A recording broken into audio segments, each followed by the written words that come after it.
respected senior doctors of the profession, IMA Junior Doctors Network team, medical students network team, postgraduates and undergraduates and colleagues. A very good evening to all. On behalf of our chairman, directors, and the entire SH team, we welcome you all for our monthly virtual CPC meeting. We shall now start our virtual CPC meeting with the interesting quiz questions.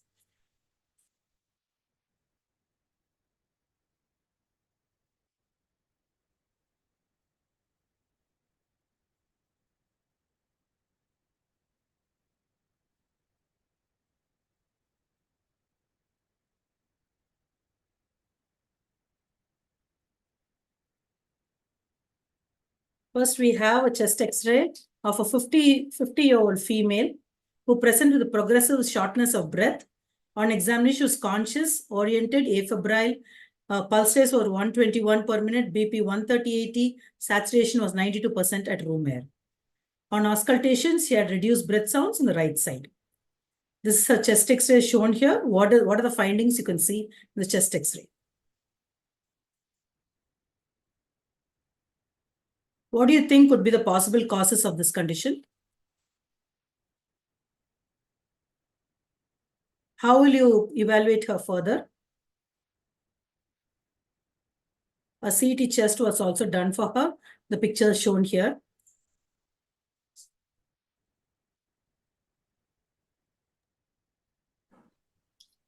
Hello?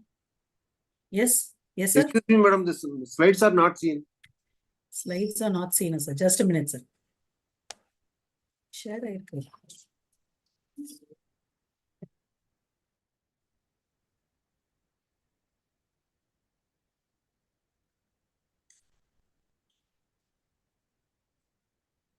So now is it visible? Oh, good. Thank you, sir. Okay. So do you want me to repeat again, sir? It's a 50-year female who present with progressive shortness of breath. On examination, she is afebrile, conscious, oriented. Pulse rate is 121. Saturation was 92% at room air. On auscultation, right side breath sounds were reduced.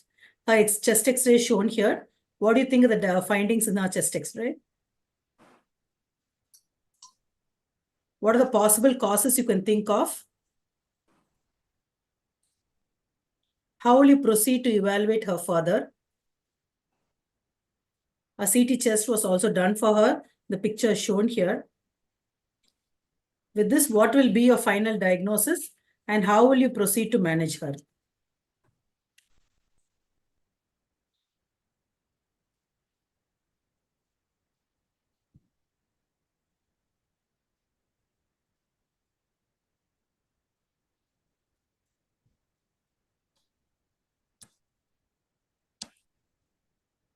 Next, we had a 74-year-old female, a known case of COPD and old pulmonary tuberculosis, who presented with complaints of fever, breathlessness, and cough of 1 week duration.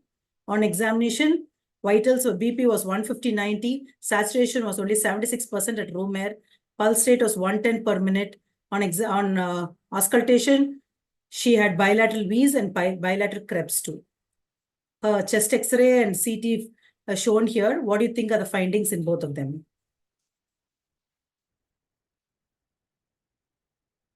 What are the differential diagnoses you can think of for this condition?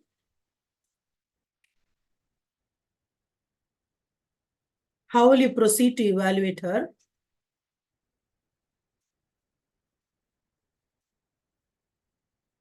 What are the complications of this condition?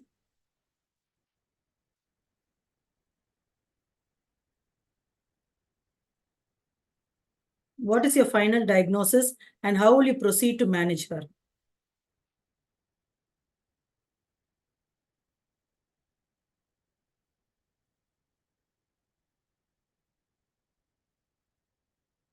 Next, we had a 67-year-old female, a known COPD, was admitted with breathlessness and palpitation. On examination, she was conscious, oriented, afebrile, BP was 130/80, pulse rate was 140, saturation was 88 at room temperature. On auscultation, there was scattered wheeze and Krebs, and she had also had flapping tremors. Her accessory muscles of breathing were all active. An ECG was done for her. What do you think is the diagnosis in her ECG?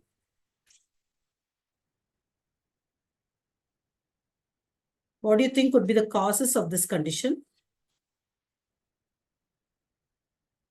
What are the differential diagnoses you can think of? And how will you differentiate them?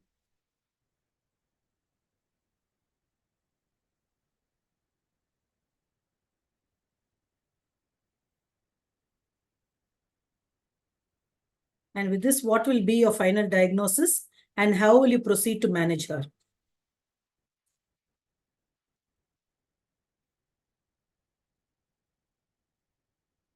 Next, we had a 50-year-old male, known alcoholic, who came to our emergency room with complaints of yellowish discoloration of the eye, abdominal distension, history of melena also. On examination, he was drowsy, afebrile. He had fasting, pitting, pedal edema, both legs.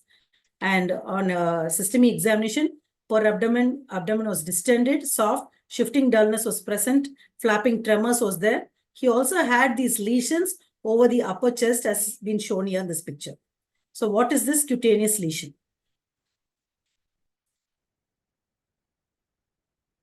What are the physiological conditions where it is seen normally?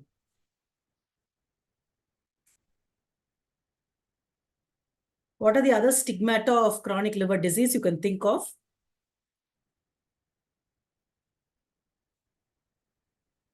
How will you proceed to evaluate him and how will you manage him?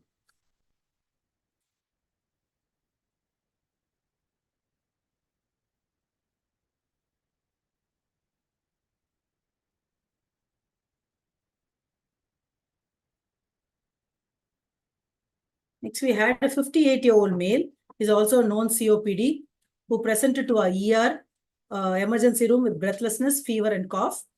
On examinations, vitals, BP was 150/90, saturation was only 76 at room air, pulse rate was 111 per minute, chest bilateral wheeze and Krebs was done. After the regular management, an ABG was done for this patient. The ABG is shown here. What are the findings you can note in this ABG?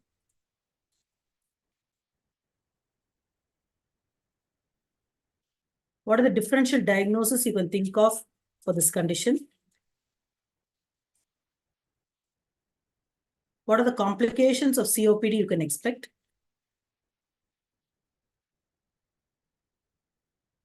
And how will you manage this case?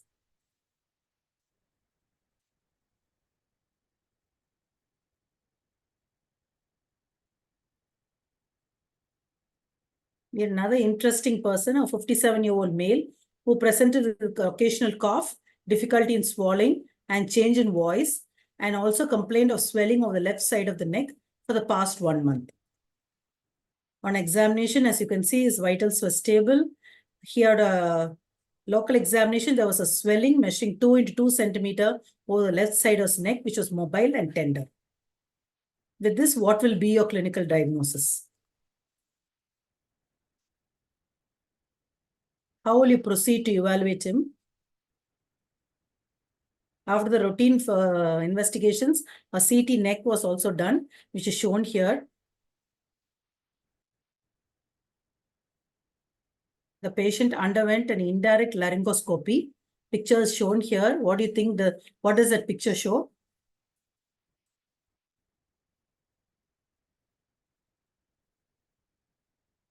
A histopathology also was done. What do you expect in that?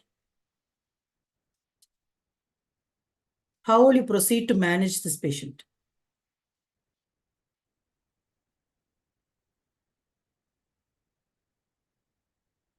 Next, we had a 5-year-old girl who was brought to the emergency with alleged history of having swallowed a foreign body while playing. Child was active and alert. Vitals were stable. An X-ray abdomen erect was taken.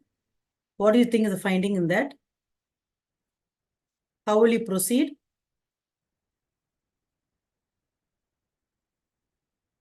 What are the complications you can think can occur?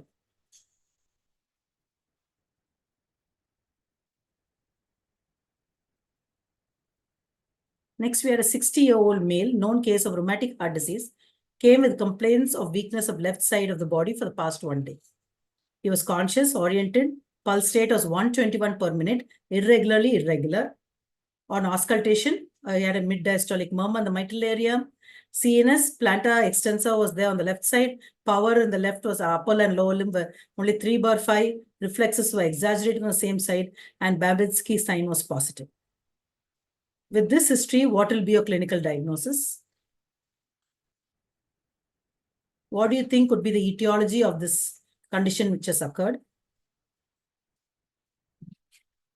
The patient was had undergone an MRI. The MRI brain picture shown here. What do you think are the findings in it? With this, what will be your final diagnosis and how will you proceed to manage him?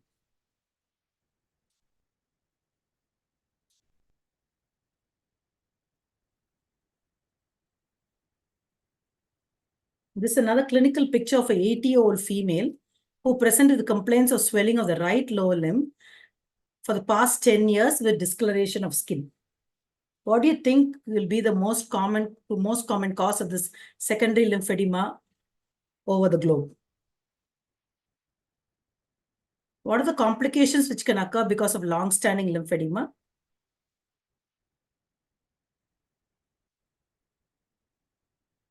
And what are the skin changes that can occur in these conditions? And how will you diagnose this condition?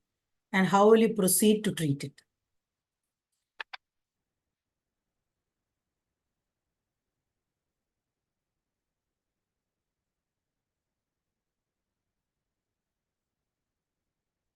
Thank you. So as all our delegates are thinking over the answers for the quiz questions, we shall start our meeting with a prayer as everything starts with the Almighty. Physician's prayer. Dear Lord, thou great physician, I kneel before thee, since every good and perfect gift must come from thee. I pray, give skill to my hand, clear vision to my mind, kindness and sympathy to my heart. Give me singleness of purpose, strength to lift at least a part of the burden of my suffering fellow men, and a true realization of the rare privilege that is mine. Take from my heart all guile and worldliness, that with the simple faith of a child, I may rely on thee. SAH prayer. Almighty Lord, the source of pink health, we submit our heartfelt gratitude for healing the dreadful chronic patients through our hands. Bless our Sundaram Arulrhaj hospitals with all the doctors and staffs. Let them shine up in their efforts to heal the sick and develop the science of medicine. We thank you, O Lord, for picking us for this health services to create the healthy longevity for healthy citizens and healthy, vibrant India. Thank you. We shall now start our CME. The first session for this evening will be on cardiogenic shock, diagnosis, drugs and devices, which is going to be presented by Dr. Neelamajan sir, our senior consultant interventional cardiologist. Over to you, sir.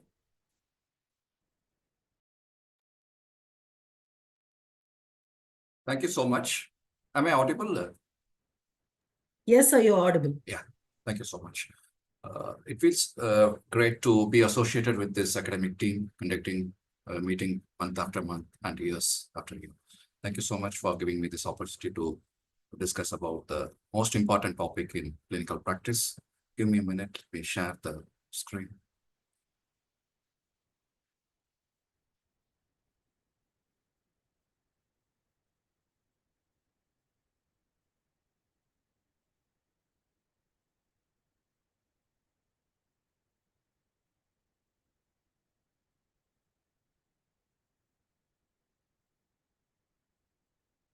Cardiogenic shock is something which we commonly see in clinical practice. In fact, the shock is a very life-threatening condition which spans the boundaries of all specialties. We see different types of shock in our clinical practice. There are different types of shock like hypovolemic shock, hemorrhagic shock, distributive shock. Then we have septic shock, and we also have cardiac shock. Say, for example, any physician might encounter shock in their clinical practice in different ways. Say, for example, a physician might be encountering more of a septic shock. General practitioner might be encountering more of a anaphylactic shock and similar things. As a cardiologist, we see more of a cardiogenic shock. So what is this shock? Shock is basically hypotension associated with end organ hypoperfusion. That is, the second half of the definition is very important. Not only hypotension. Excuse me, sir. Yeah. Your slides are actually not moving. No, I'm just giving Yes, the okay, introductory slide. Okay, sir. So the second half of the definition is what is more important. There should be evidence of end organ hypotension, hypoperfusion in the form of raised renal parameters or raised hepatic parameters or alteration in the cerebral function. So these are all some of the features associated with the shock along with hypotension. So let me drive home certain points associated with the cardiogenic shock through this case. This is a real world case which we encountered some years back. 55-year-old male, a diabetic, who was admitted in another hospital with acute interval myocardial infarction. He was thrombolized with streptokinase, and he continued to have recurrence of chest pain and persistent ST elevation in the ECG, and he was referred for further management in a shock state. The blood pressure was 80 millimeters of mercury systolic. The pulse rate was 110. There was tachycardia with gallop rhythm and bilateral rates. Echo showed an ejection fraction of only 30%, and there was hypokinesia of IBS interval, apex, and lateral wall, and there was no mechanical complications in the form of mitral regurgitation or VST or pericardial effusion. These are some of the things which we need to assess, because these are some of the causes of hypotension and shock in a case of a myocardial infarction. So what will be the next way of thinking? Normally, as physicians, what we do when we see a patient with hypotension is immediately, as a knee-jerk reaction, we start with the dopamine, or in some centers, they might prefer using a norepinephrine, or sometimes there might be some physicians who prefer to use a dobutamine.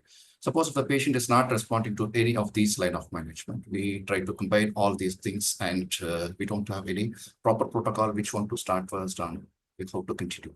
So sometimes if the patient is not responding, we put all the three drugs together and keep escalating the dose of all these things, hoping for some magic to happen, but that never happens, and patient deteriorates and sinks, and most of the times we lose patients when we try to manage patients with cardiogenic shock only with vasoconstrictors or BP rising agents. So we need to think beyond what is important, beyond the raising the blood pressure.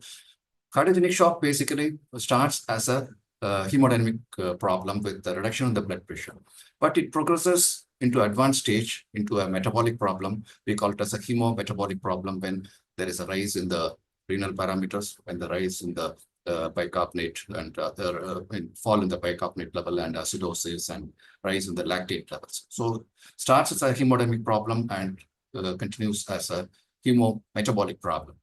Rarely we think about other ways of treatment like mechanical circulatory devices like AABP, Impella, and so many other newer concepts have come up. Now we have a lot of research into the field of cardiogenic shock, and we have organized protocols how to handle these patients so that we can have a better outcome. So let's start from the scratch. How do we define a cardiogenic shock? Cardiogenic shock is basically a hypotension with a systolic blood pressure below 90 millimeters of mercury, in spite of having an adequate volume, and patient should have clinical or laboratory signs of hypoperfusion. What are the signs of clinical hypoperfusion? Is there should be rolled extremities, mental confusion, dizziness, and renal hypoperfusion can lead to oliguria. And laboratory evidence of hypoperfusion could be in the form of raised serum lactate, which is very, very important because that is something which determines the prognosis. And there might be elevated renal parameters in the form of raised creatinine. And if you do a ABG, there might be metabolic acidosis. So this confines the clinical definition of cardiogenic shock. This slide is very important. This is called as a SKY classification of cardiogenic shock, which was released in 2019. This helps to classify shock into 5 stages: A, B, C, D, and E. This helps to place your patient into a particular stage so that you can decide on the treatment on the stage which the patient is on. So A is basically shock at risk. Say, for example, a patient with large antral myocardial infarction, a diabetic, a delayed presentation, he is likely to be at risk of going into the shock, even though at presentation his blood pressure might be normal. So he is a candidate of at-risk stroke. That is A. B is beginning of the shock, the stage where you have only hypotension, but there is no evidence of hypoperfusion. You have reduced blood pressure, you have a tachycardia, you have a raised JVP, but oxygen saturation is normal. Patient apparently looks okay. The stage C is the classic shock, where you have the features of hypotension along with tachycardia, and there will be some evidence of end organ hypoperfusion. Say, for example, patient looks unwell with the cold extremities, urine output might be reduced. There might be alteration in the mental status. And if you do the biomarkers, most important thing is there might be a raised liver function test, raised lactate levels, which is very important. And there might be raised renal parameters. And if you look into the hemodynamics, the blood pressure might be less than 90 systolic millimeters of mercury. The mean arterial pressure will be less than 60, or at least there might be a 30 millimeters drop from the baseline blood pressure. And then if you do invasive hemodynamics, you can see that pulmonary capillary wedge pressure is raised. And there are other parameters by which you can define cardiogenic shock in the form of cardiac power output, which is less than 0.6, which is all invasive parameters. And from here, the patient might go into stage D, where in spite of putting these patients on inotropic agents, which we usually do, patient can deteriorate. So here at this stage D, you have to alter your strategy into a more aggressive form in the form of mechanical circulatory devices, so on and so forth.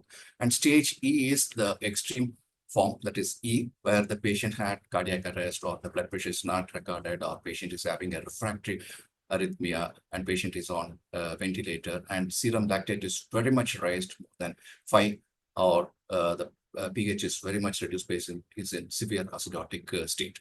So we have different stages starting from A to E. If you can pick up a patient at A and design appropriate treatment, you can prevent the stage E from occurring. So this is very important. And even if you start your treatment at stage B or stage G, if you find that the patient is not improving with your routine line of management, you can plan for escalating the treatment. You can refer to a higher center so that they can have a other form of treatment, which might be life-saving in some of these situations. The common cause of cardiogenic shock, which we encounter as cardiologists in our clinical practice, is acute myocardial infarction or non-ST elevation myocardial infarction. Sometimes we do see cases of severe myocarditis, stress myocardiopathy, which is a form of acute cardiomyopathy secondary to a severe form of emotional stress or surgical stress, can present with hypotension and cardiogenic shock. Gynecologists, they might be encountering a case of shock in the form of peripartum cardiomyopathy or acute pulmonary embolism. Sometimes acute myocardial infarction can lead to mechanical complications like ventricular septal rupture or free fall rupture, which can be catastrophic. And sometimes chronic cardiomyopathies like ischemic cardiomyopathy or hypertrophic cardiomyopathy, which can also present as a cardiogenic shock. Sometimes the cause could be a right ventricular cause, which can be an acute pulmonary embolism or a right ventricular myocardial infarction, where the management is entirely different. So these can also present as a shock. So the main cause of cardiogenic shock is either a left ventricular myocardial cause or a right ventricular myocardial cause. We need to know about the etiology which is causing the shock, because we need to plan the definitive treatment. Say, for example, if the patient is having acute myocardial infarction, you have to revascularize the patient in the form of a primary PC or do a thrombolysis, depending upon the scenario where you work. Or if the patient presents with acute pulmonary embolism, again, you have to plan a thrombolysis, or you can plan a thrombectomy. Or if you see that the patient is having right ventricular myocardial infarction, then probably you have to plan a management where you have to load the patient with more fluids. So management differs. Valvular problem can also cause cardiogenic shock. Say, for example, acute valvular regurgitation secondary to endocarditis or due to cardiac rupture or due to a dissection of aorta, which is extending into the aortic valve, causing a severe acute aortic regurgitation, can cause valvular cardiogenic shock. Chronic valvular disease, sometimes which is undetected, say for example, a severe aortic stenosis, mitral stenosis, or mitral regurgitation. Sometimes we see patients who are presenting with shortness of breath, not undergoing an echo, might not be a diagnosed case of valvular disease, but sometimes presenting to your emergency department with shock. When you do an echo, you find a chronic valvular disease. So that can also be a cause of cardiogenic shock.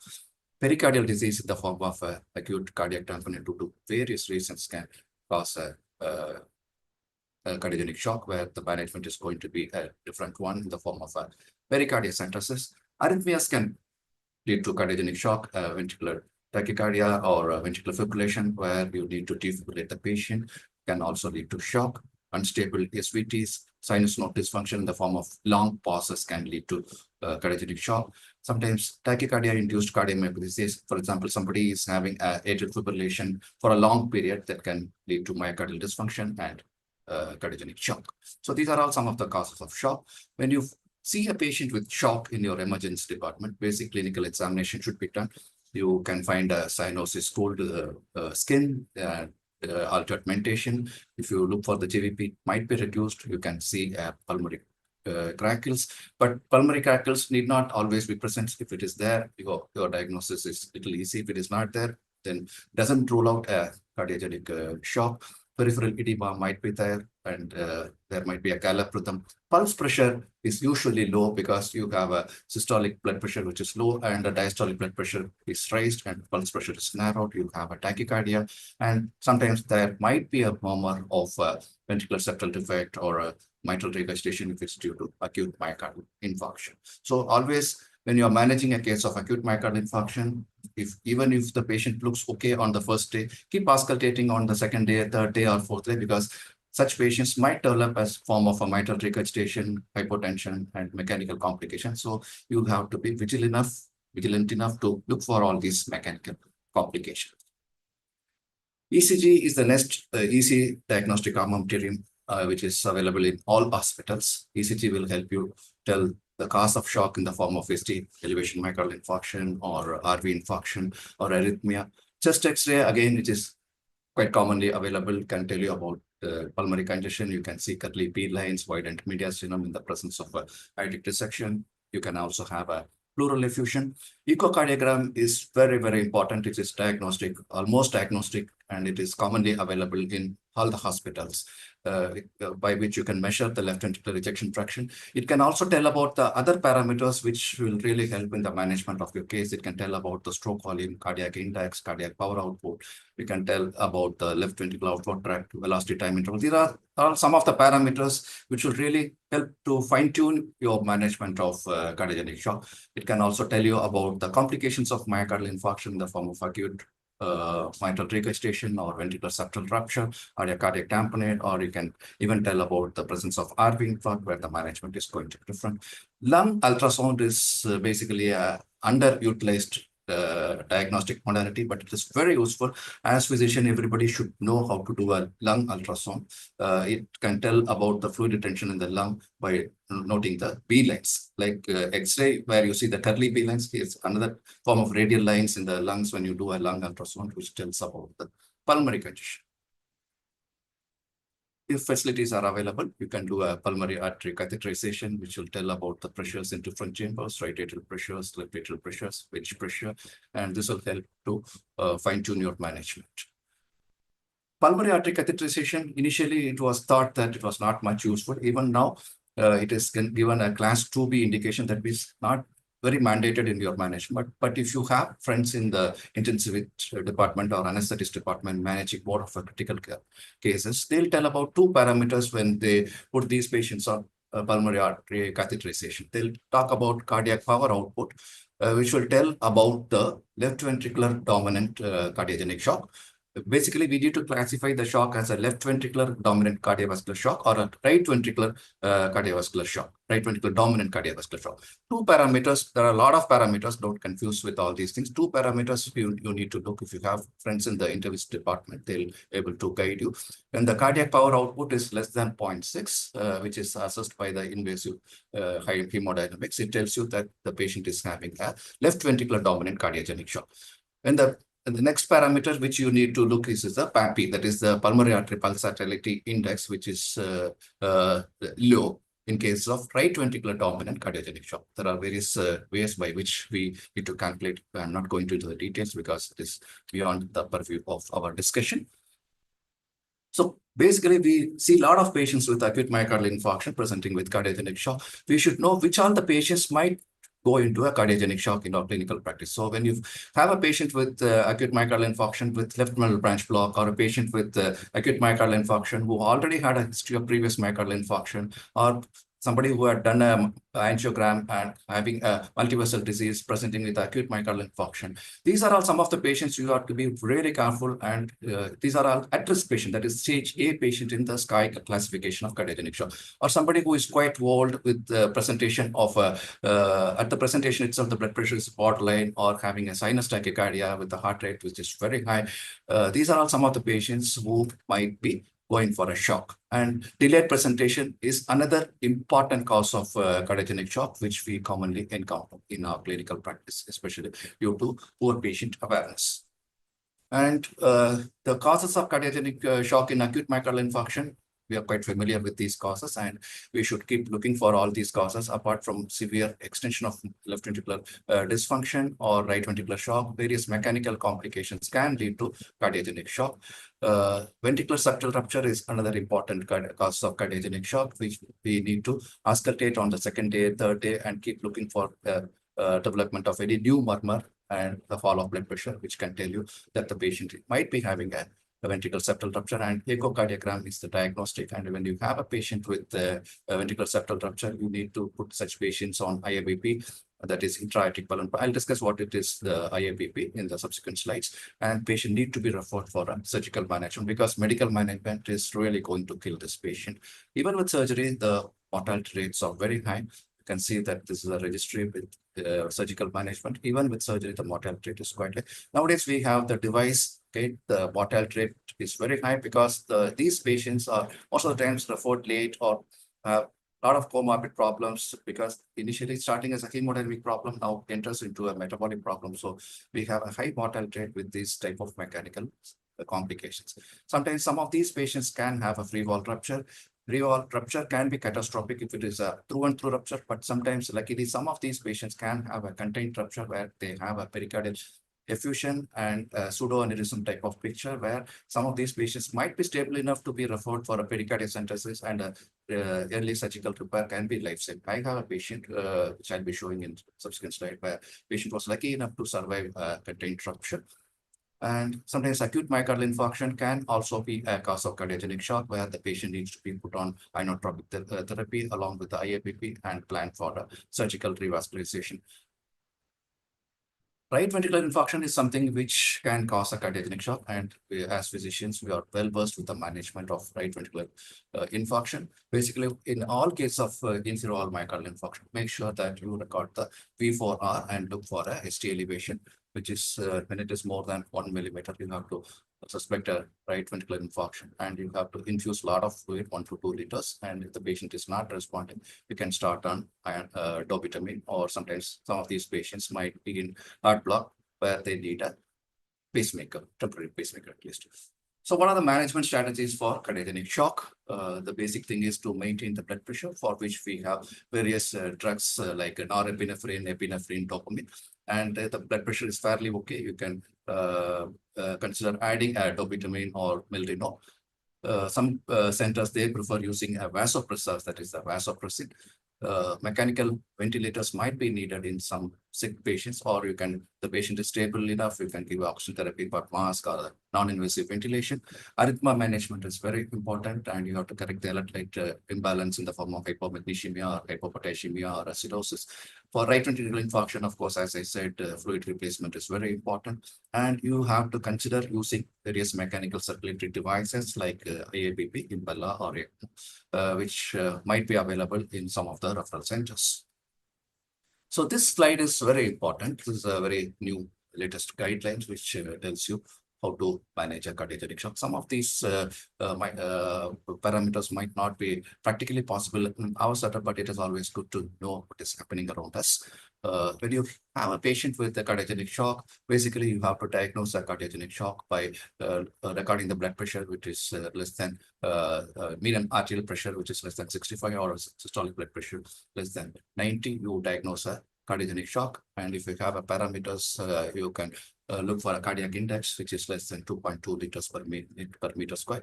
And once you diagnose a cardiogenic shock, you have to classify the shock stage like A, B, C, D, E, which we discussed in the initial slide.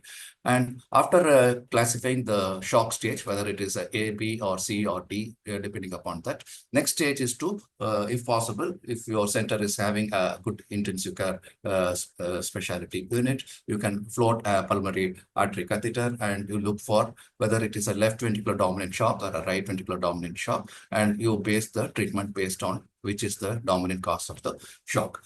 Since this is not available in many centers, especially in peripheral centers like our town, you can go to the third stage where you record the blood pressure. When the blood pressure is a mean blood pressure is less than 65, you can consider starting these patients on inotropic agents like inopressors like noradrenaline, or combined with dobutamine, or you can start a dopamine and combine with the dobutamine.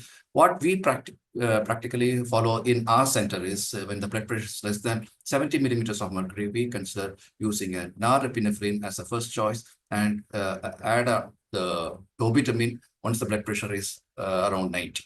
Because dobutamine, the problem with dobutamine is it has got a vasodilator effect, and because of that, the blood pressure can come down a little bit.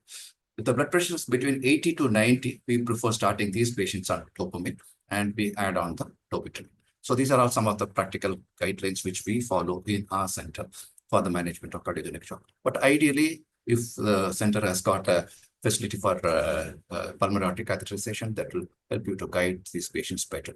So these are all some of the inotropic agents. Norepinephrine is the drug of first choice when the blood pressure is very low, and epinephrine works when the traditional agent doesn't work. It is not the drug of first choice because it can increase the oxygen demand and increase the serum lactate level also. Dopamine, again, depends on the dosage which we use. It can be used as a, it can be used to increase the blood pressure. And this is really helpful when the blood pressure is between 80 to 90 millimeters of mercury.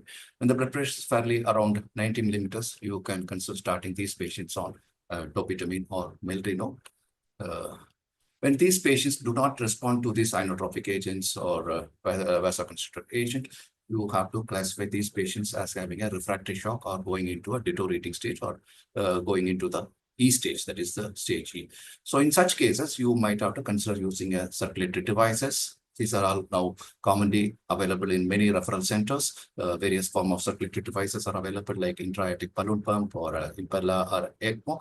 This can easily be placed percutaneously. But the problem is there might be associated limb ischemia, or they can have long-term problems like sepsis. And another important issue is the financial constraint, because some of these mechanical circulatory devices are very expensive, amounting to 15-20 lakhs. If the patient can afford it, you can plan for this mechanical circulatory device, which is really useful in refractory stage or advanced stage of shock. So this is IABP, where the balloon is placed below the descending thoracic aorta, and this balloon inflates during the diastole, because of which the coronary perfusion increases, and deflates during the systole, and because of this the afterload is reduced and the perfusion is increased. So this is a very common mechanical circulatory device, which is very much available in our town also. It is very life-saving. It's not very expensive, but really useful. The shock trial, initially shock 1 and shock 2 trial, showed some benefits with the IABP therapy. This is very useful in patients in initial stages of shock, say, for example, stage B or stage C, not in stage D or stage E, where the patient has got an advanced form of shock. And very useful in patients who present with mechanical complications like VSD or mitral regurgitation related to shock. This is a very useful device to stabilize the patient and plan for a definitive therapy. The another form of mechanical circulatory device is the Impella, quite costly. This is a small catheter-like thing. You can see a small pigtail type thing which is placed in the left ventricle, and this sucks the blood from the left ventricle, and through a pump it throws into the root of the aorta, by which the coronary perfusion increases. This comes in two forms, the Impella CP or Impella 5.5, which can provide a good amount of cardiac output when compared to the intra-aortic balloon pump. You can have a Impella for the left ventricle, or you can have a Impella for the right ventricle separately, or you can have a Impella for the right and left ventricle, which is called as bipella. This helps really to stabilize the patient for definitive therapy, but it's little expensive.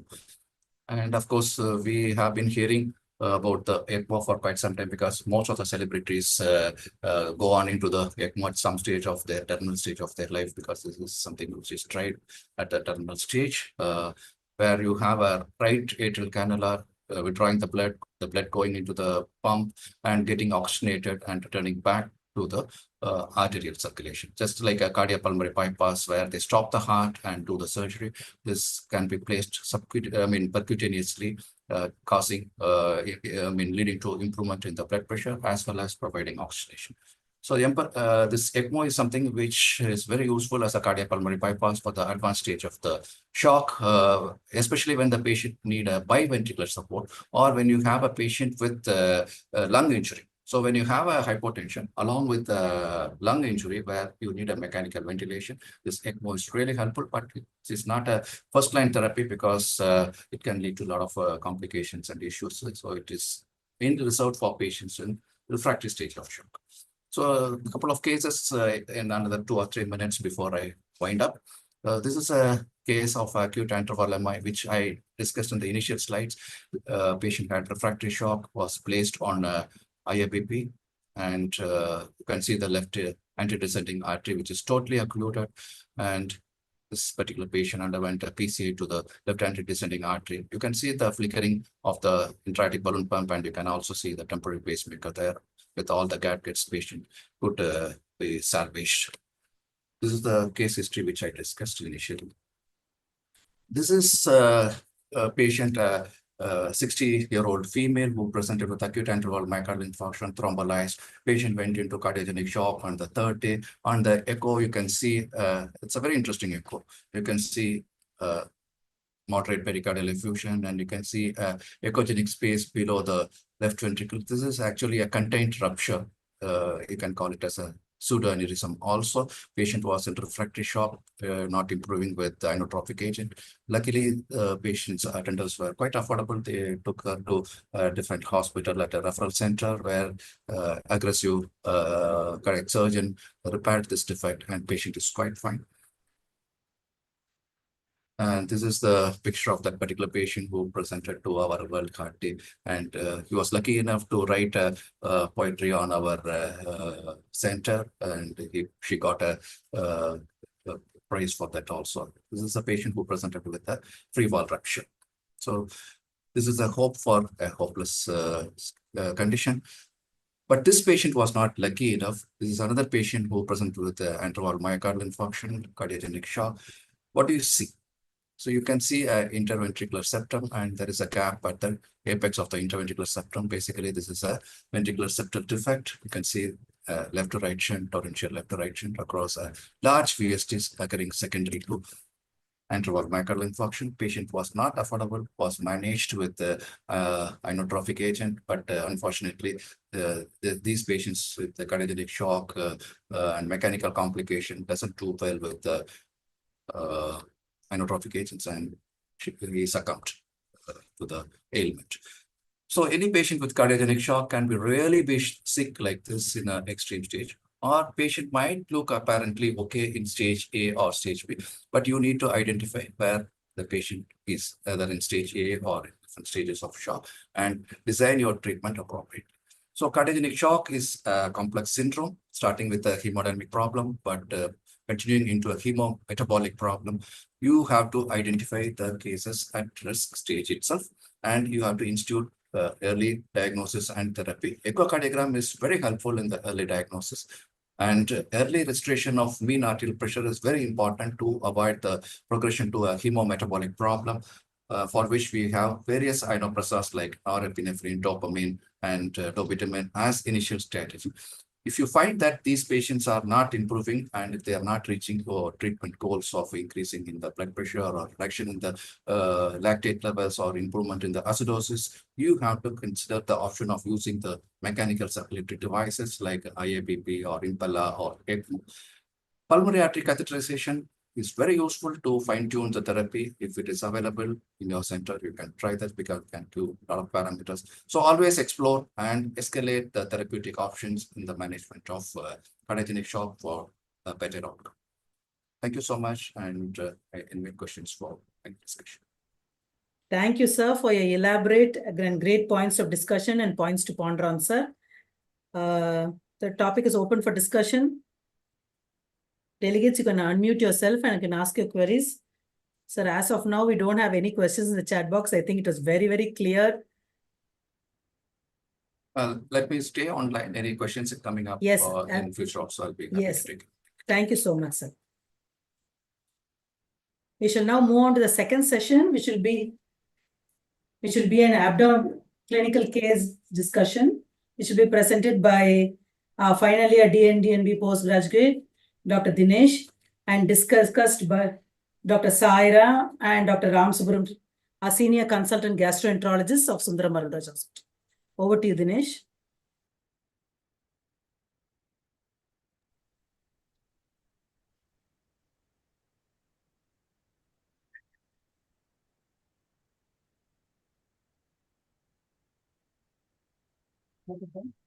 Good evening, everyone. I am Dr. Dinesh Kumar, final year DNB postgraduate. Today we are going to discuss about an abdominal clinical case.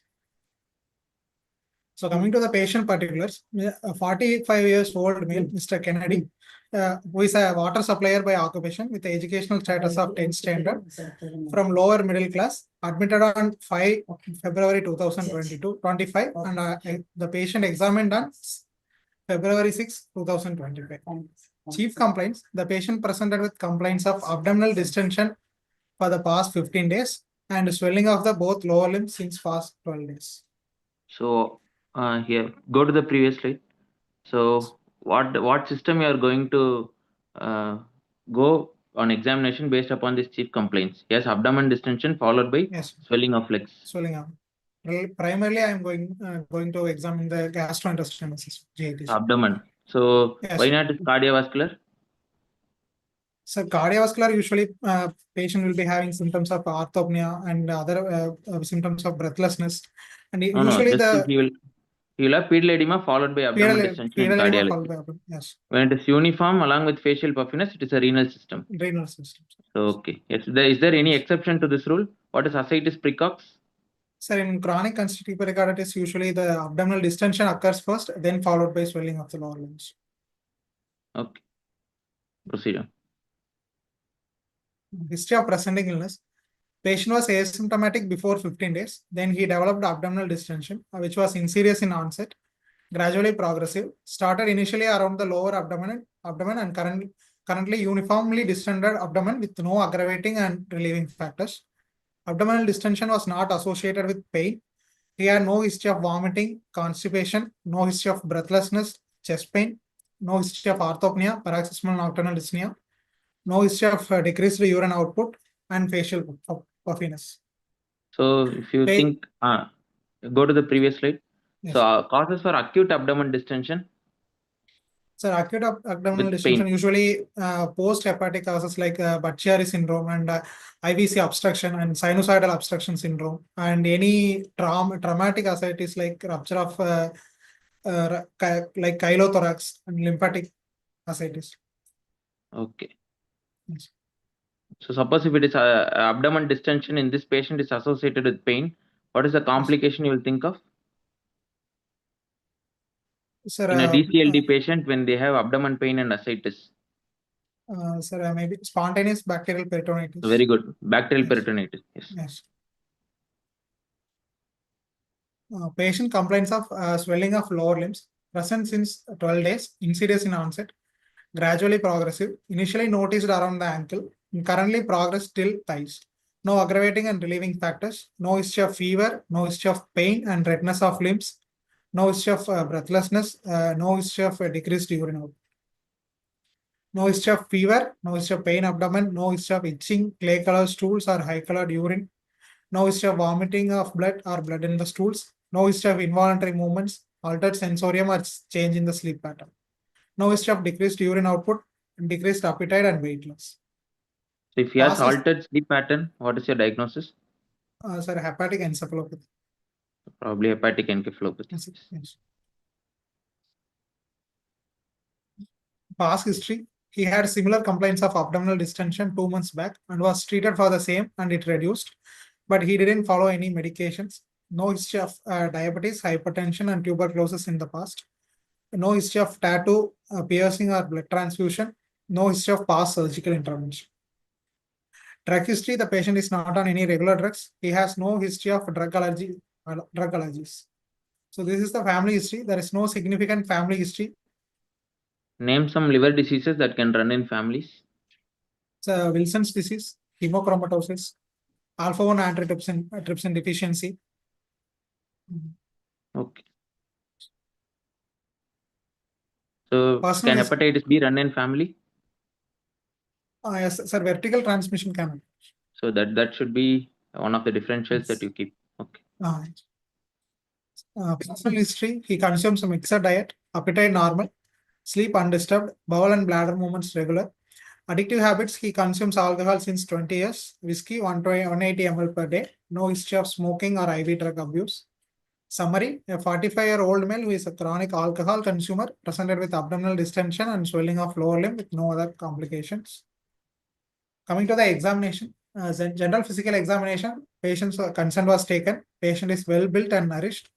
Patient is conscious, cooperative, and well oriented to time, place, and person. Pallor absent, icterus present, cyanosis, clubbing, lymphadenopathy absent, edema present till the knees, a pitting type of edema.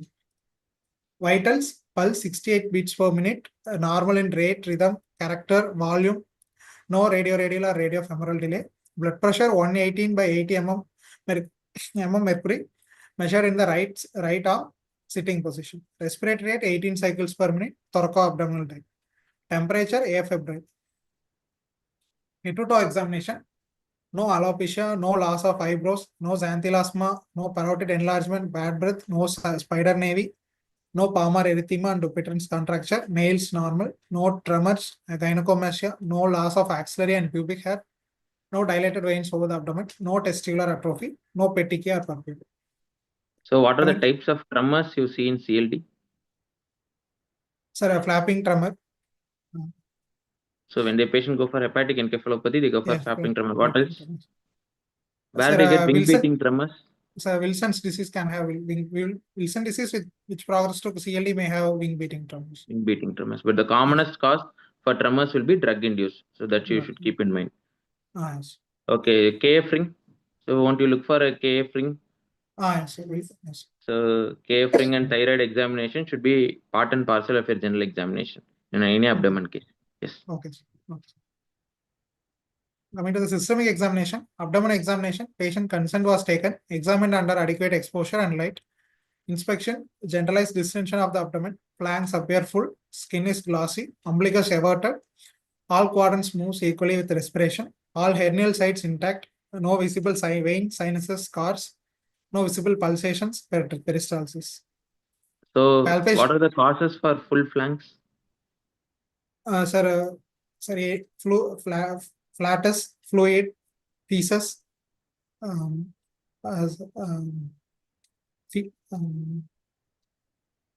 Fetus, fetal growth. fatal growth. And, Okay. 6 Fs. Remember 6 Fs. yes. Palpation, no local rise of temperature, no tenderness, no guarding or rigidity, liver not palpable and spleen non-palpable.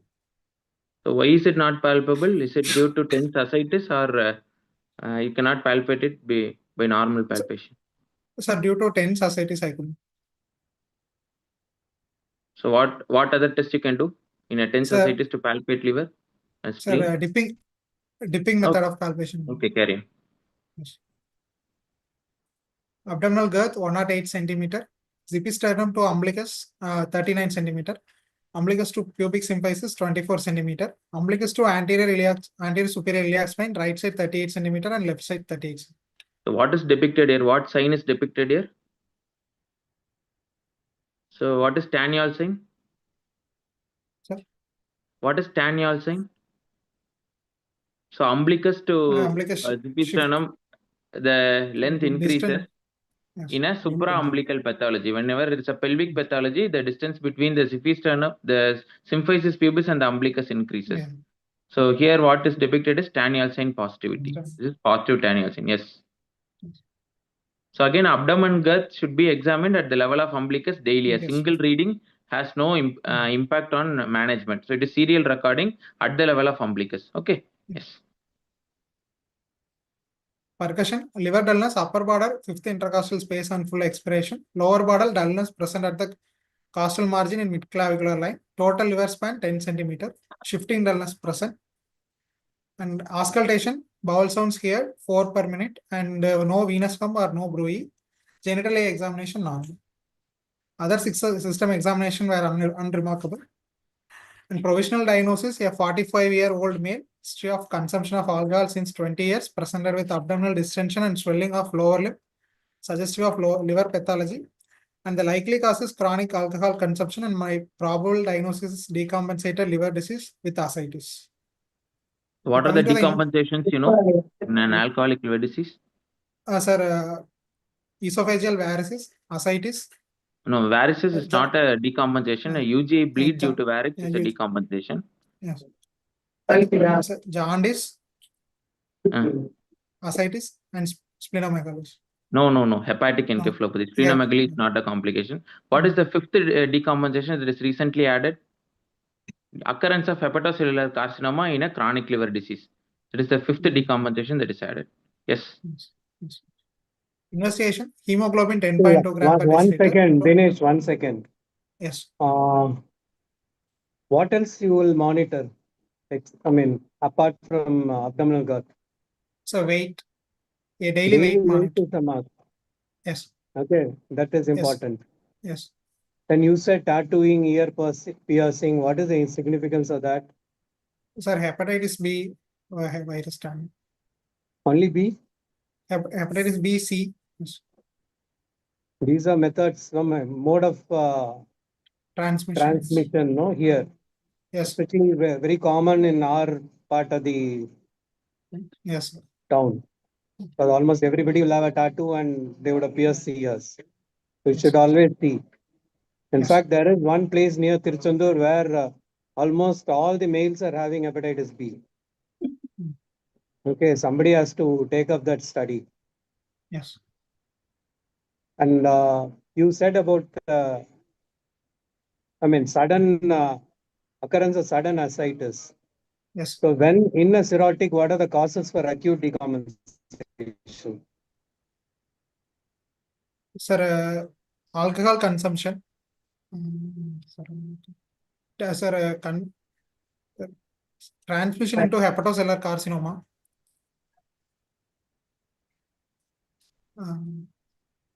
Hematemesis, any infections.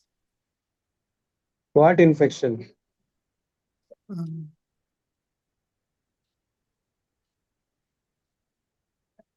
You said no sometime back. He asked you a question. Yes, spontaneous bacterial peritonitis. SBP. That is the most common actually. Yes. Okay, so bleed, SBP, malignant transformation. Yes. These are all causes for acute decompensation in a chronic cirrhotic patient. Okay, go ahead. Hemoglobin 10.2 gram per deciliter. Total count 10,000 cells per cubic millimeter. Differential count neutrophil 80%, lymphocyte 14%. Platelet count 85,000, ESR 15 and 35, blood sugar 123, urea 28 and creatinine 0.9. Serology, HbSAg, HCV and HIV negative. Electrolyte sodium 130. What is the reason for his low platelets here? Sir, due to splenomegaly consumptive Splenic sequestration. Hypersplenism. Yes. So any other reason you can give here apart from splenic sequestration? So won't alcoholics be deficient in B12? B12, yes. So that can cause bicytopenia or pancytopenia. So that yes, is there. And alcohol-induced bone marrow suppression. So these are the three things that you should suspect here. Yes. yes.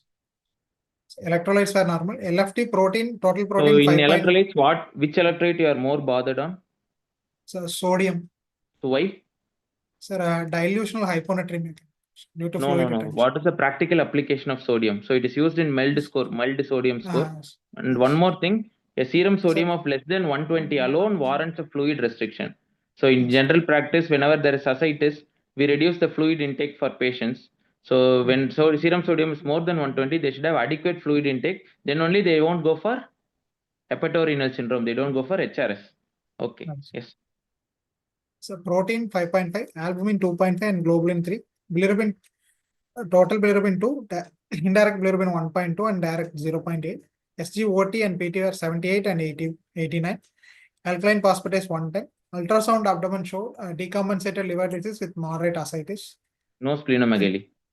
No splenomegaly.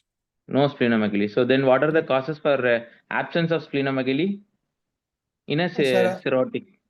Sir, it will be usually absent after an episode of hematemesis. So massive GI bleed can decompress the spleen. Yes.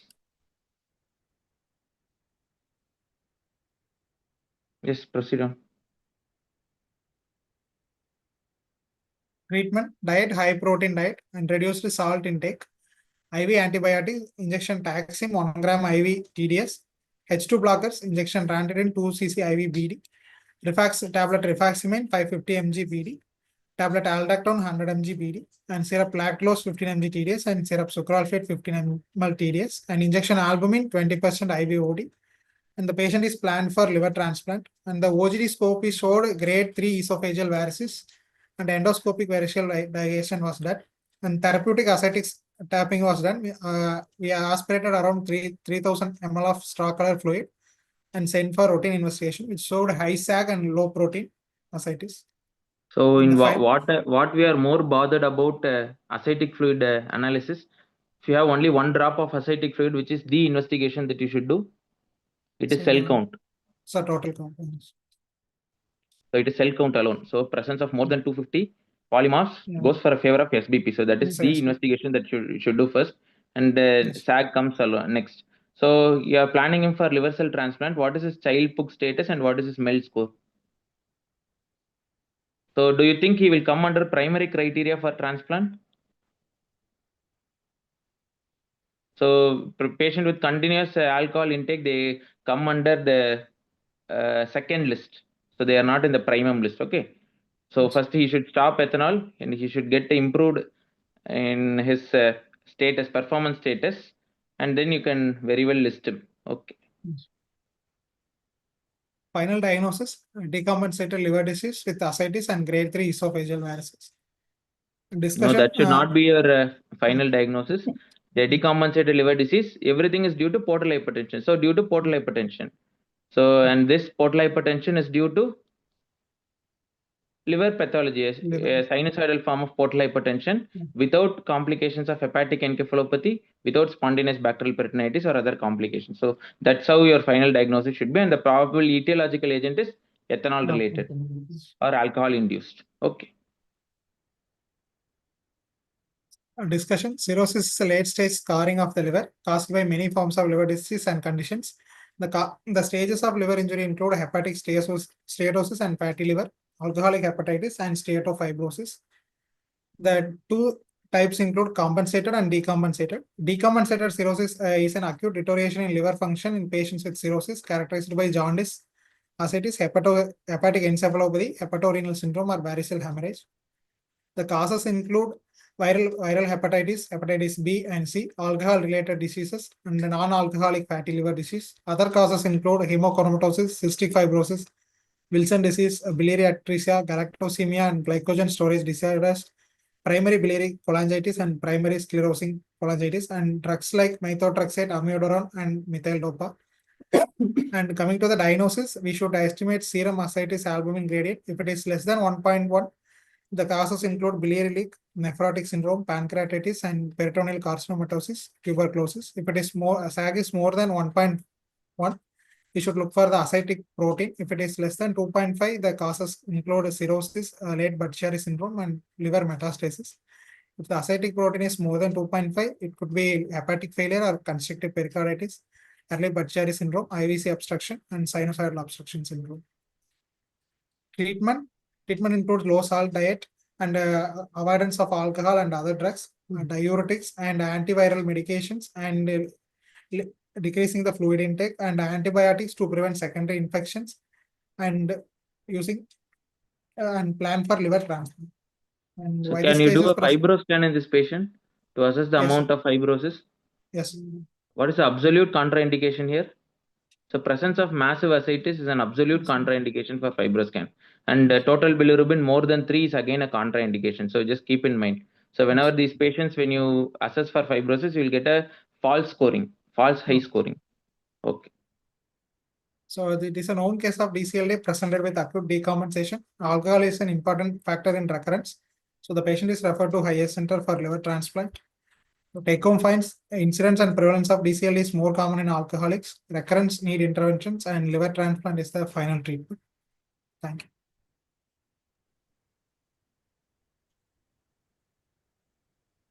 So, Ram Subramanian sir, do you have any points to ask him? Case history and presentation. Few things. One is an acute decompensation in an alcoholic patient. I think is nicely, dealt with all the possibilities and other. And now you have said is being referred for transplant. Normally in this type of patients at this juncture, they may not give him preference for transplant. One. So if he's got massive ascites like this and repeated episodes of bleed, so what else can you do?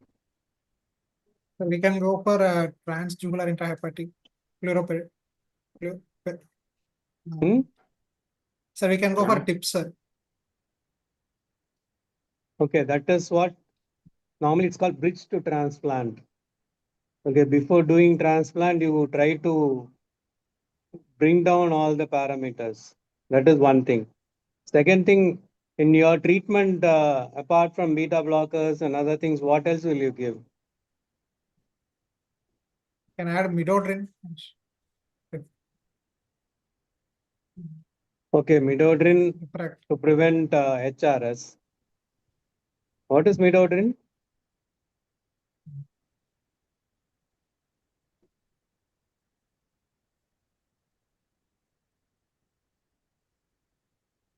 Then what else? Diuretics. What is the maximum dose of diuretics you can go? Sir, aldactone up to 400 milligram per day, and furosemide up to 160. But normally, if you give this dose to Indian patient, they'll end up with hepatic encephalopathy. But generally, we don't go up till this. And normally give albumin and large volume paracentesis to monitor, maintain the fluid under control. But once you discharge, what else will you add apart from these?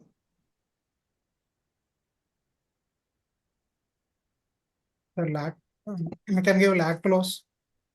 That's all routine. You said something like cause for Sir, acute decay. Sir, we can give antibiotic prophylaxis to prevent secondary bacterial What pathogens. drug you give? Sir, usually norfloxacin. But what is a better drug? Sir, IV better drug is cefotaxime. Ceftriaxone. No, one drug that starts with the letter R. Sir, rifaximin. Actually, there is a study between norfloxacin and rifaximin, and that rifaximin is a better drug now than norfloxacin. So normally we don't give norfloxacin nowadays. We normally go for rifaximin. And beta blockers, what will you give? Sir, carvedilol. Why? Sir, to reduce the portal hypertension. No, in this patient, what is the reason?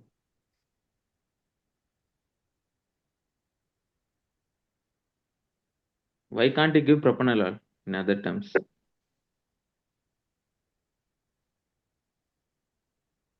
So they are more prone for arrhythmogenicity. Not only that, all the alcoholics will have some subclinical cardiomyopathy. So definitely carvedilol is a better drug. In fact, I lost a VIP patient here. After banding, I started him on 20 milligram of propranolol BD. Next day, he developed severe pulmonary edema. So generally, we don't give because most of the time they'll have underlying cardiomyopathy. So we don't. So what is the latest update on management of ascites now? Do you have any pumps for ascites? So as like we have cardiac pumps, we have ascitic pump called alpha pump. So that transmits your ascitic fluid to urinary bladder. So that is one more update in management of refractory ascites. Yes. Nice presentation. Thank you. Thanks. Okay, thank you. We take this opportunity to thank the Professor Dr. Ram Subramanian sir, Dr. Sairam and Dr. Dinesh for the excellently discussed case today.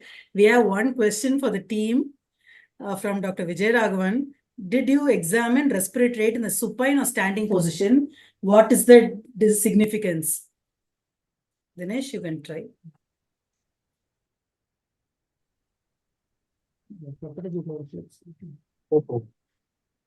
So actually, I didn't examine the patient saturation, but the importance is we can rule out orthodeoxia in cases of hepatopulmonary syndrome. So one more. Sairam, can I add something on that? So the most common thing a massive ascites can have is an hepatic hydrothorax. That is the first thing that you should keep in mind. So that you will have tachypnea. So that is the first sign. And second thing, as like you have spontaneous bacterial peritonitis, the common thing is called spontaneous bacterial empyema. This is the new term that has been called spontaneous bacterial empyema. Second thing, and third thing in order of thing we see is a pneumonia. So these patients are alcoholic; they are more prone for Klebsiella pneumonia. So that is the reason why you should look all these things. And the fourth thing, as you mentioned, in the occurrence of clubbing, along with hypoxia and orthodeoxia, you should think of orthopnea platypnea complex. So these are the things that will come in an order in examination of importance of respiratory system in an abdomen case. So if there are no more questions, we shall move on to the last agenda of today, for which we request our chairman, sir, to give his concluding remarks about the case presented and also about the other session we had, and also to discuss the answers for the clinical album. Over to you, sir. Good evening to all of you. Today is an excellent super specialty, CPC. Dr. Neelambujan, who is an expert in cardiology, has discussed up to the current updates in cardiogenic shock. See, cardiogenic shock, always I used to say, when the blood pressure is low, when the pulse rate is high, you will have to decide whether it is a hypovolemic or hypervolemic or cardiogenic shock. For that, you must have a CPC, a central venous pressure, CVP. Central venous pressure must be there. If it is low, very simple, replace with fluid, it will become all right. But a cardiogenic shock always has a low blood pressure and a high CVP. In that situation, fluid have, very little role. He has talked about all the inotropes and sympathomimetics and then other device therapies like intra-aortic balloon pump or Ipsella, and then ECMO, all these things are there. Ultimately, ECMO has been proved well as a standby. And the ultimate, if you are asked what is the final goal in these people, is to get a cardiac transplant, which is now becoming very easier. Now a lot of changes are coming in place. And Dr. Neelambujan has highlighted very much the definition and the assessment and management of shock. I think all the participants will thank him. On behalf of them, I also thank you. The gastroenterology, it is always ideal to have a subspecialty PG also. Sairam is a subspecialty PG. He is, learning only upscaling only gastroenterology. Where our postgraduate is upscaling all the subjects in medicine. When both of them are combined, the gastroenterology has come to newer, levels. That too, with Ram Subramaniam. They have highlighted so much on cirrhosis of the liver and how to prepare for transplant, how to manage and clinical examination. Lot of points have come. I am sure youth could have been very much benefited thanks to Sai Ram and Ram Subramaniam. Now coming to the last aspect of today's discussion on the clinical album. Already a lot of time is gone. I'll try to be a little fast. See, if you see that the lady has come with shortness of breath, breath and a stony dullness on the right side. Immediate diagnosis should be a pleural effusion, fluid in the right side of the, thorax. And you see here, lot of fluid is there, and this is the collapsed lung. Sorry. This is a collapsed lung, and the diaphragm is also low. Mediastinum is a little shifted here. That confirms a pleural effusion. The common cause for a pleural effusion is always a pulmonary tuberculosis. Can be due to an empyema, can be due to fungus, or can be due to malignancy. All causes are there. Simply put in a need. If you are in difficulty, just keep an ultrasound probe there, locate the fluid, take out the fluid, whatever comes, make an analysis. ADA and a cell count, protein will tell you whether it is exudate or a transudate, tuberculous or non-tuberculous. Fine. This has proved to be tuberculosis. When there is a large effusion, instead of repeated aspiration, you can put in a pleural drainage and do a lung exercise so that the lung expands. And then anti-tuberculosis with the short-term steroids will prevent the fibrosis. Now, when there is a massive pleural effusion, ladies and gentlemen, common cause will be tuberculosis. Think tuberculosis, you will often prove to be right. This is an elderly gentleman who had a COPD for a long time, and earlier treated for TB also, has come with an acute breathlessness.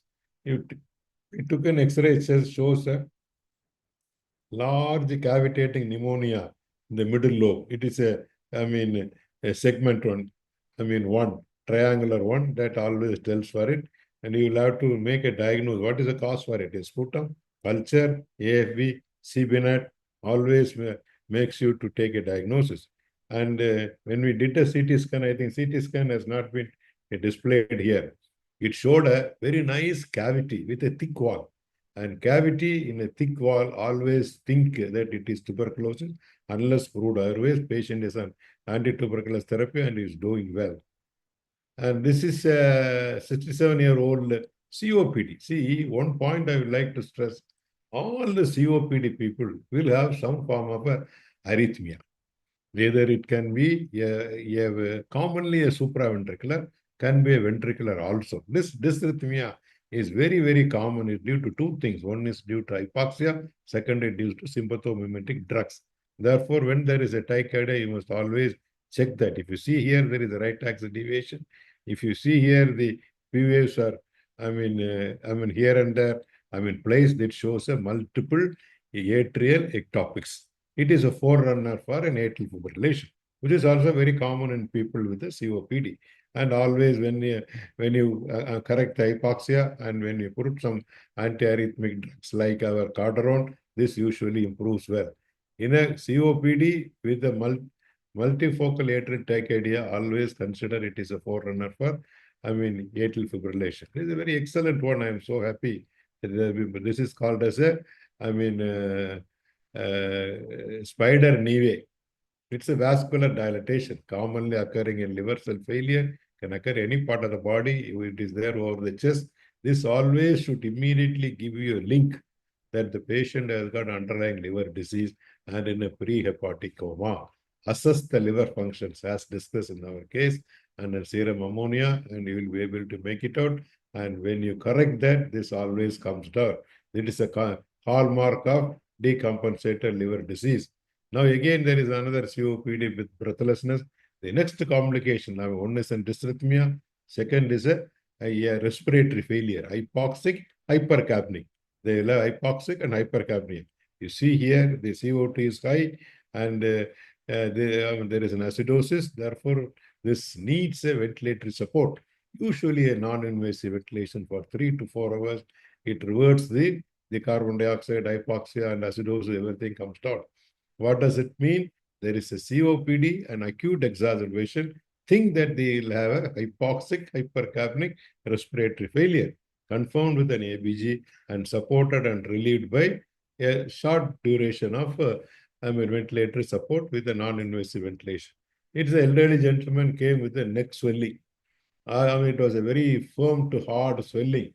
Then we wanted to rule out any lesion in the oropharynx, and we did he did an ideal and was able to make out a mass here in the soft palate extending to the hard palate. Biopsy was taken, proved to be a squamous cell carcinoma. He is undergoing a radiotherapy. Now, what the message is, all neck nodes in the neck are not tuberculosis or are not pyogenic. Think that in the region, in the area of drainage, there can be a malignancy. See, the greatest decision you should do is suspect. When you don't suspect, you don't arrive at diagnosis. When you suspect, you always arrive at the diagnosis. We arrived at, and the patient is undergoing radiotherapy now. It's a very common, we see that every day. It's children always play with small coins and they swallow it, and mom comes to us and plain X-ray shows the site, and immediately an intervention endoscope is there, removes it. And earlier, 25 years ago, when endoscope was not there, you will have to do a gastrotomy and remove that. Or we used to give a liquid paraffin, this and that, and every day we used to search in the motion. It may get at ileocecal junction. We may have to open it up there. Therefore, today endoscope is great blessings. We are able to remove it.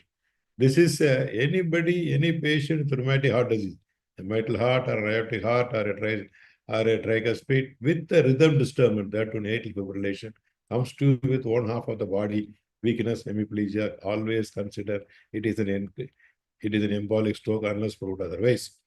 You do an endoscope, you will be able to see a thrombus. Sometimes we may not be able to see a thrombus. Sometimes it may be there in the left atrial appendage. And see the bride, you will have a large import, as you will see it here in an MRI. MRA, MRV may show an embolus also. And the treatment of choices, you will have to give platelets and they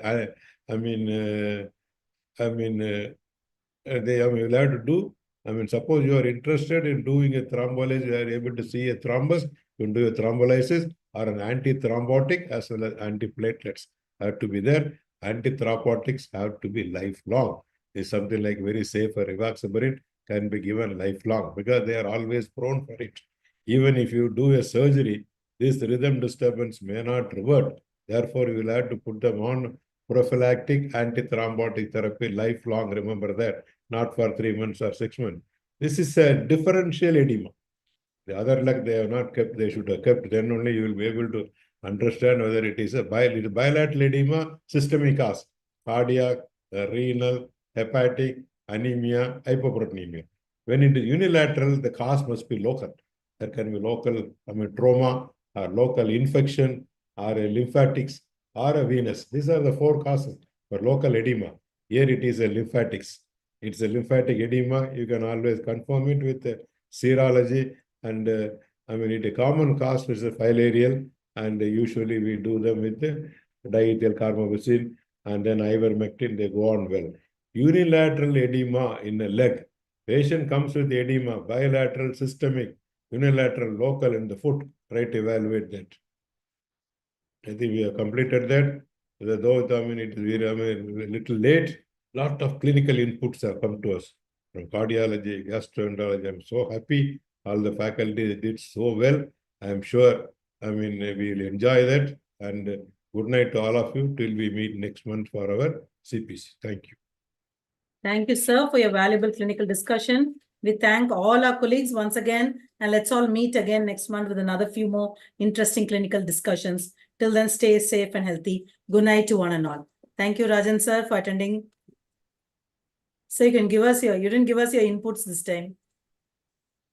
So you are muted. Sir, you are muted.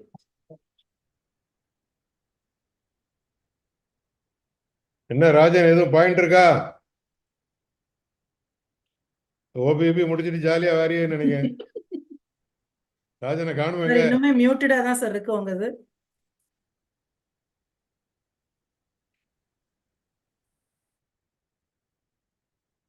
இதுல கொஞ்சம் ஃபர்ஸ்ட்ல இருந்தே இருக்கு sir.